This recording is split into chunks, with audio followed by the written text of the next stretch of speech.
Welcome to the Slop Farm. Enjoy the video. You begin by inspecting hinge pivots, latch alignment, and surrounding frame so you know what's worn. This tells you whether to tighten, realign, or replace parts. Once done, remove loose screws and salvage hinge pins if reusable. Make sure to lay parts in order. You'll also clean corrosion with a wire brush and apply penetrating oil to stuck pins. This reduces force needed and prevents damage. Now prepare replacement hardware so you can swap components without pausing mid-job. You remove the hinge pins next, apply penetrating oil, hold the hinge, and tap the pin out from the bottom using a punch and hammer.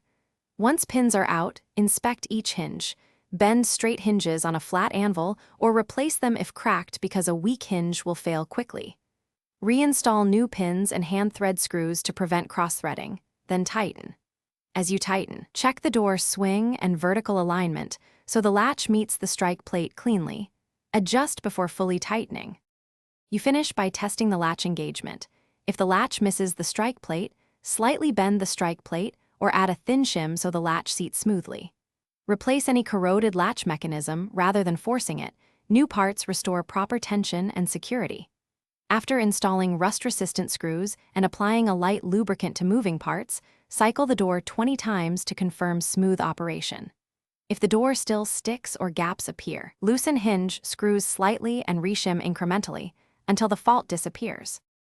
Thanks for watching. Consider subscribing if we helped you today.